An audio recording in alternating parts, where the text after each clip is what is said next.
The second big thing today on my radar, NC State is putting incredible pressure on itself. And NC State lost on Wednesday night in the ACC SEC Challenge to Auburn. Stephen Pearl continues to do a great job filling in for his father, Bruce, in his first year as a head coach at Alabama. And he's not filling in. He's the permanent head coach right now, but stepping in for his father, Bruce. Stephen Pearl, Mark Byington doing great jobs in the SEC at Auburn and Vanderbilt, respectively. But now things for NC State are getting really tricky when you look at the idea of putting together an at-large resume for the NCAA tournament. NC State has lost to Seton Hall. It has lost to Texas. And now it has lost to Auburn.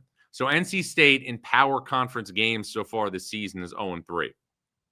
NC State in those 3 defeats is giving up an average of 90 points per game. It is very difficult to win many games if you are giving up 90. Now, NC State offensively has answers and shooting and all of it. You've got Darian Williams. You've got Matt Abel. You obviously have other pieces like Whittier Copeland and Trey Holloman. Scoring does not seem to be the issue, but NC State's interior defense seems to be a major, major issue, and the Wolfpack simply have not been able to stop anybody that is on a similar wavelength. And you kind of even saw that when this team hosted VCU prior to going to Maui. I'm a believer in Will Wade. Will Wade has proven throughout his career as a head coach that he is going to win. And in many cases, he's going to win big. He flipped Chattanooga's program. He's the only coach at VCU to win an NCAA tournament game since Shaka Smart left in 2015. He won an SEC regular season title at LSU. He won an NCAA tournament game for the first time ever in McNeese history. But his team right now can't seem to stop anybody from scoring and putting up massive, massive numbers. And that's something, again, that is going to inhibit NC State's ability to put together a resume for the NCAA tournament. NC State has got 3 big games left in December. One of them will not do a lot to boost its resume, and it's a dangerous game against Richie McKay and Liberty, who's one of the better mid-majors in the country. But NC State will host Kansas on December 13th in Raleigh, and NC State will also face Ole Miss in a neutral site game on the 21st of December. Ole Miss has been a bit of a disappointment right now in year 3 under Chris Beard. They play St. John's on Saturday at Madison Square Garden. I'll say this, and I think it's important to point this out. This is the one thing that is in NC State's favor when you look at building a resume, regardless of the fact that the ACC, while it's improved, is not going to give you the type of quad 1 opportunities that a team might get in the Big Ten or obviously the SEC or the Big 12. NC State has 3 home games of massive significance this year. 3 home games of massive significance. Kansas on December 13th, Duke during ACC play, and North Carolina during ACC play. Those are golden opportunities for NC State fans and the people of Raleigh to make a statement to support their basketball team in what will be games that could determine whether or not this program has a chance to play in the NCAA tournament. Because now I'm telling you, I know I say every game matters, and I know I say it ad nauseum, but it is the truth. And when you are in a league that doesn't give you the types of opportunities where you're going to play like we saw in the ACC last year, in the SEC last year, where you are going to consistently play teams that are in the NCAA tournament, you are straddling a fence. And what's that fence? The fence is this. You are in a scenario where you don't have as many quad 1 opportunities as other teams, and you're also in a scenario where the games you play that are not quad 1 opportunities are dangerous to lose because you really don't have that much to gain and you have everything to lose. So 3 blue bloods, North Carolina, Duke, and also Kansas will visit NC State this season. The Duke game is on March 2nd. But the way you look at the Wolfpack defense right now, you start to worry, especially on the interior, about what they would do in some of those games with Cam Boozer, who's playing like the National Player of the Year, and we're going to get to that later, with Caleb Wilson and Henry Vasar. Interior defense as a whole, a major, major concern for NC State. And a lot of people, for good reason, thought that this would be a quick fix for Will Wade. Portal error, great brand like NC State, renegade-type brand, a passionate fan base. It has been anything but. But this is only December. But if there's two teams, in my opinion, that have really revamped in the ACC this year, when we've talked so much about the new and improved ACC, the two teams that have made the biggest strides under first-year head coaches have been Miami under Jay Lucas, who has built a terrific roster with the Hurricanes. Malik Renew having a great season for Miami. Love the backcourt of Trey Donaldson and True Washington. And then Ryan Odom at Virginia, who went on the road last night and dominated Texas and Austin from tip to finish.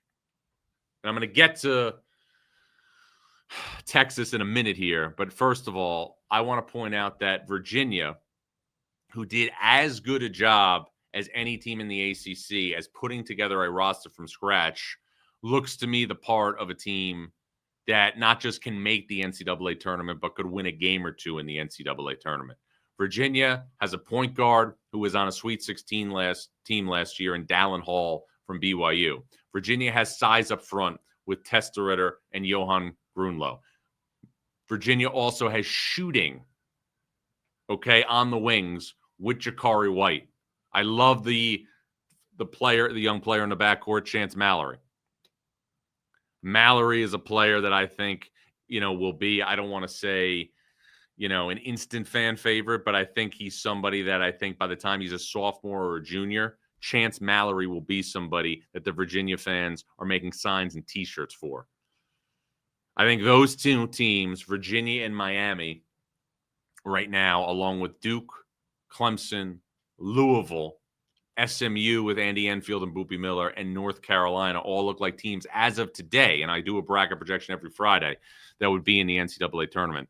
Want to also pay kudos to Hubert Davis at North Carolina, since we're talking ACC. Hubert Davis had a really difficult season last year. The team that North Carolina put together was so perimeter focused, was so small physically, even though it could really, really fill it up. But a year ago, North Carolina had Elliot Cadeau, who's now at Michigan, RJ Davis, who's exhausted his eligibility, and Ian Jackson on the perimeter. Big-time scoring pop, but not nearly enough up front. And Hubert Davis was open about it on this show when I talked to him when I was in Chapel Hill in the preseason, that North Carolina wanted to get bigger, longer, and more physical. Watching the other night at Rupp Arena, when the Tar Heels went to Kentucky and beat Kentucky in the ACC-SEC Challenge, North Carolina has great size up front with Caleb Wilson, who's playing to me like a second-team All-American right now, and Henry Vasar up front, a 4-5 combination that would make Roy Williams obviously envious. That's the way he used to like to play. You've got guys on the wing, Jonathan Powell, Luka Bogovac, who are giving them defensively the type of size and disruption ability that you need on the perimeter. And then Kyan Evans, the transfer from Colorado State, has not played well offensively the last couple of weeks, but that opened the door for Derek Dixon, a freshman that Hubert Davis was very high on, to come into the game and take over the game against Kentucky. So it's very, very early.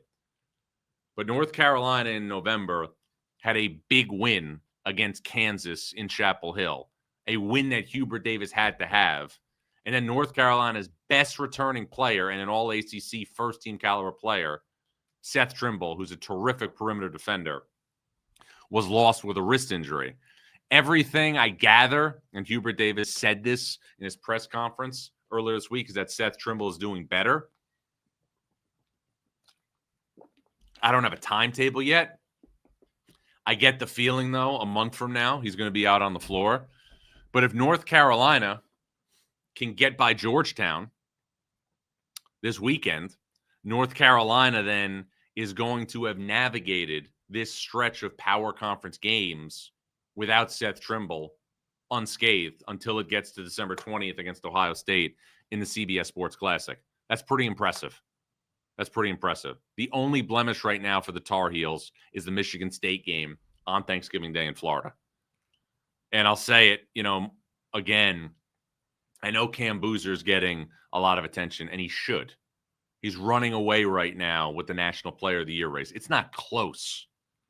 But with that said, Caleb Wilson is appointment television.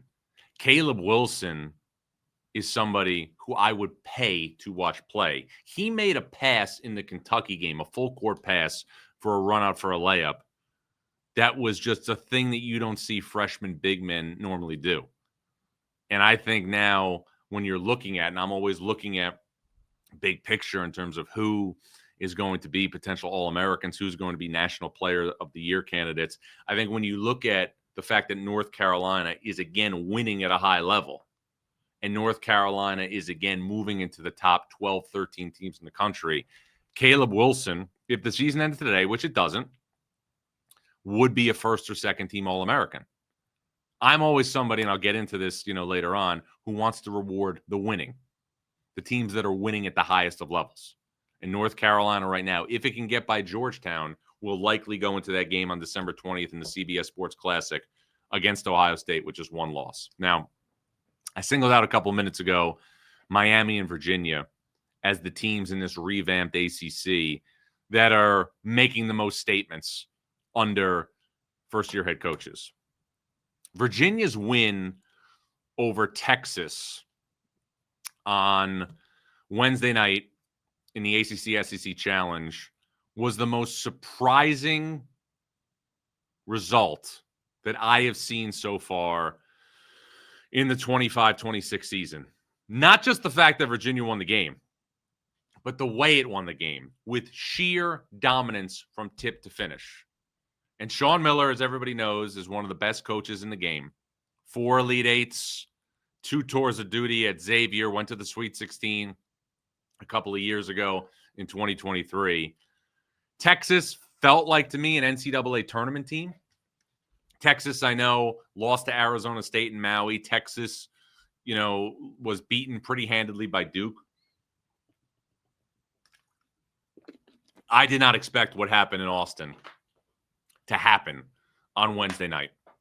And looking at Texas's team right now, it's a lot of players back from last year's squad under Rodney Terry.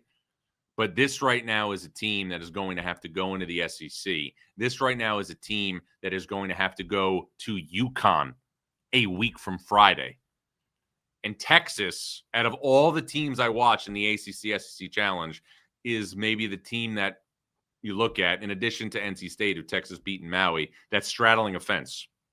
Your season is going to go one way or the other. But just because you're Texas doesn't mean it's your right to play in the NCAA tournament. And remember, Rodney Terry, the coach that Sean Miller replaced, went to 3 straight NCAA tournaments after he took over for Chris Beard. Texas losing in blowout fashion to Virginia was the most surprising result I have seen so far in the 25-26 season.